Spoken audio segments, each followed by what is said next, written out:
Hello and welcome on विषयacademy.com। मैं हूं विनय सिंह और हम पढ़ने वाले हैं CSS कोड स्ट्रक्चर। सो मैं यूज़ कर रहा हूं notepad plus plus as my text editor और मेरे पास एक न्यू डॉक्यूमेंट। तो सबसे पहले मैं इसे सेव कर रहा हूं मेरी CSS डायरेक्टरी में, स्टाइल डायरेक्टरी में, code underscore S dot CSS नाम से। जब भी आप कोई इंडिविजुअल CSS डॉक्यूमेंट बनाते हैं तो आपको उसका एक्सटेंशन .css देना ज़रूरी होता है। ठीक है, नाम आप कुछ भी दे सकते हैं, बस आपके द्वारा दिए गए नाम में स्पेशल कैरेक्टर्स इंक्लूड नहीं होना चाहिए अंडरस्कोर को छोड़कर। ठीक है, एंड .css एक्सटेंशन ज़रूरी होता है। .css एक्सटेंशन बताता है कि आपका जो डॉक्यूमेंट है वो एक CSS डॉक्यूमेंट है। ये देखिए, यहाँ पर मैंने CSS डॉक्यूमेंट से इसे सेव किया और यहाँ पर लिखा आ रहा है कास्केड स्टाइल शीट फाइल, इस तरह से। ठीक है, तो यहाँ पर मैं लिख देता हूँ CSS डॉक्यूमेंट। ये कमेंट है। कमेंट शुरू करने के लिए आपको फॉरवर्ड स्लेश सिंबल और एब्स्ट्रैक्ट सिंबल एक साथ लगाना होता है, और कमेंट क्लोज करने के लिए एब्स्ट्रैक्ट सिंबल और फॉरवर्ड स्लेश सिंबल लगाना होता है। ठीक है, ये बिल्कुल अपोजिट अरेंजमेंट होता है। देन इन दोनों टैग्स के बीच में जो टेक्स्ट आप लिखते हैं उसे ब्राउज़र रीड नहीं करता है और आपकी वेब पेज की बॉडी में भी शो नहीं करता है। ठीक है, कमेंट्स केवल डिज़ाइनर्स के लिए होते हैं या उनके लिए होते हैं जो उस कोड को रीड करने वाले हैं, और ये कमेंट ये बताते हैं कि जो आप कोड पढ़ रहे हैं वो किस एलिमेंट से या किस पेज से या किस डिज़ाइन से बिलोंग करते हैं। अब हम शुरू करते हैं CSS कोड स्ट्रक्चर। सबसे पहले हम लिखेंगे सेलेक्टर्स। सबसे इंपॉर्टेंट पार्ट होता है CSS कोड ब्लॉक का। सेलेक्टर लिखने के बाद आपको दो ब्रैकेट्स लगाने होते हैं। पहला होता है ओपन करली ब्रैकेट, दूसरा होता है क्लोज करली ब्रैकेट। करली ब्रैकेट को हिंदी में कहते हैं मंजिला कोष्ठक। ठीक है, इन मंजिला कोष्ठक या कर्ली ब्रैकेट्स के बीच में आपको लिखना होता है आपका CSS कोड। और CSS कोड में आप क्या लिखते हैं? आप लिखते हैं स्टाइल, जो आप डिफाइन करते हैं प्रॉपर्टीज से एंड वैल्यूज से। ठीक है, प्रॉपर्टी एंड वैल्यू को आपको कॉलन सिंबल से सेपरेट करना होता है। कॉलन के लेफ्ट हैंड साइड पर प्रॉपर्टी लिखना होती है जो आप देने वाले एलिमेंट को, और उस प्रॉपर्टी की वैल्यू आप लिखते हैं कॉलन के राइट हैंड साइड पर। ठीक है, किसी एक कोड ब्लॉक में आप जितनी चाहे उतनी प्रॉपर्टी एंड वैल्यू दे सकते हैं, इस तरह। कंडीशन केवल इतनी होती है कि हर प्रॉपर्टी की वैल्यू एंड होने के बाद आपको उस प्रॉपर्टी को टर्मिनेट करना होता है सेमीकोलन सिंबल से। ठीक है, अगर आप सेमीकोलन सिंबल नहीं लगाएंगे तो ये एक तरह का एरर होगा और आपके कोड में स्टाइलिंग में प्रॉब्लम शो हो सकती है। सो जब हम प्रॉपर्टी इन वैल्यू लिखते हैं तो प्रॉपर्टी को लिखते हैं कॉलन के लेफ्ट हैंड साइड पर और वैल्यू लिखते हैं कॉलन के राइट हैंड साइड पर। ठीक है, वैल्यू लिखने के बाद आप सेमीकोलन सिंबल से उस प्रॉपर्टी को फिनिश करते हैं और अगली प्रॉपर्टी शुरू करते हैं।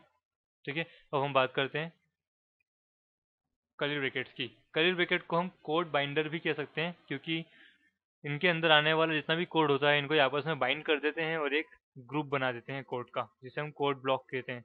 ठीक है, सो सिंपली एक ओपन कर्ली ब्रैकेट और क्लोज कर्ली ब्रैकेट में लिखा हुआ जो कोड होता है, जितनी प्रॉपर्टी इन वैल्यू होती है उसे हम कहते हैं कोड ब्लॉक या प्रॉपर्टी ब्लॉक या स्टाइल ब्लॉक।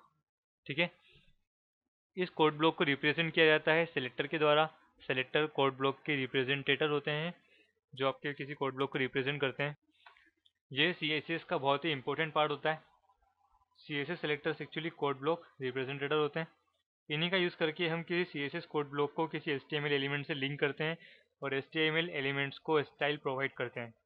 इन्हें हर CSS कोड ब्लॉक के साथ डिफाइन करना ज़रूरी होता है। अगर आपने किसी CSS कोड ब्लॉक के साथ सेलेक्टर नहीं लिखा है तो वो कोड ब्लॉक बिल्कुल यूजलेस होगा, किसी काम का नहीं होगा, क्योंकि CSS सेलेक्टर का यूज़ करके ही हम किसी कोड ब्लॉक को किसी HTML एलिमेंट से लिंक करते हैं। अगर सेलेक्टर नहीं है तो हम उसे लिंक नहीं कर पाएंगे, और लिंक नहीं कर पाएंगे तो वो यूजलेस है।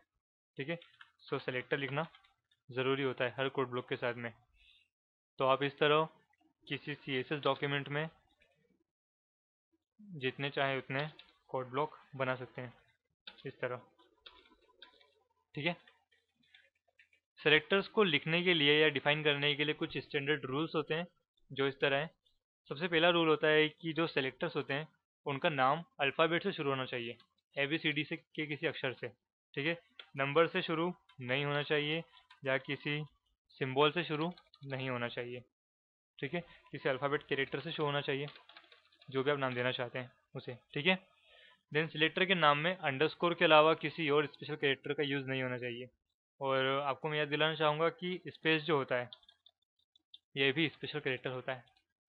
सो अगर आप नाम दे रहे हैं सिलेक्टर का इस तरह का, सेलेक्टर नेम, सो सेलेक्टर नेम में आपने सेलेक्टर और नेम के बीच में स्पेस दिए, सो ये गलत होगा, एरर होगा। अगर आप सेलेक्टर और नेम को सेपरेट करना चाहते तो आप अंडरस्कोर का यूज़ कर सकते हैं, ठीक है। शुरुआत में आप नंबर्स का भी यूज़ नहीं कर सकते यहाँ पर, आप चाहे तो यहाँ पर यूज़ कर सकते हैं सेलेक्टर वन नेम या सेलेक्टर अंडरस्कोर वन, इस तरह से, ठीक है। सेलेक्टर के नाम जो होते हैं वो केस सेंसिटिव होते हैं, तो जहाँ तक हो सके आप सेलेक्टर का नाम डिफाइन करते समय लोअर केस लेटर्स का यूज़ करें, चाहे तो अपर केस का भी कर सकते हैं, लेकिन आपको याद करना होगा कि आपने कहाँ पर कैपिटल लेटर लिखा है, कहाँ पर स्मॉल लेटर लिखा है, तो ये कंफ्यूजिंग हो सकता है कभी कभी। और CSS जो होती है वो केस सेंसिटिव होती है, स्पेशली सेलेक्टर्स के मैटर में, ठीक है। सो अगर आप यहाँ पर लिख रहे हैं capital S selector underscore one, और आपने ऐसा ही एक और कोड ब्लॉक बनाया, फॉर एग्जांपल हम कंसिडर कर रहे हैं, और यहाँ पर आपने दिया है स्मॉल सेलेक्टर वन, तो ये दोनों अलग अलग सेलेक्टर्स हैं, ठीक है।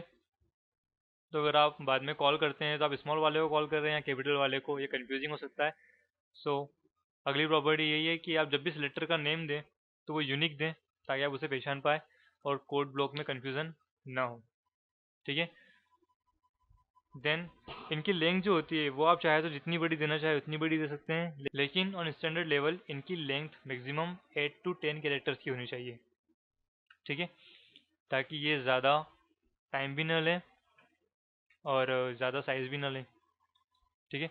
सो इस तरह हम सिलेक्टर्स लिखते हैं। सिलेक्टर के लिए कुछ रूल्स ये होते हैं जो मैंने आपको बताएं एक बार ब्रीफली। सेलेक्टर्स कोड के रिप्रेजेंटेटिव होते हैं जिनके ज़रिए हम किसी HTML एलिमेंट को लिंक करते हैं और सेलेक्ट करते हैं, ठीक है। ये होते हैं कोड बाइंडर्स जो किसी कोड ब्लॉक को बनाने का काम करते हैं, और ये होती है प्रॉपर्टी एंड वैल्यूज़ जो हम किसी HTML एलिमेंट पर अप्लाई करना चाहते हैं। सो ये था CSS का कोड स्ट्रक्चर। आगे जानते हैं CSS के सेलेक्टर्स को इम्प्लीमेंट करने के तरीके को और भी बहुत सारी बातें। So see you next video, subscribers, likers, bye bye, take care.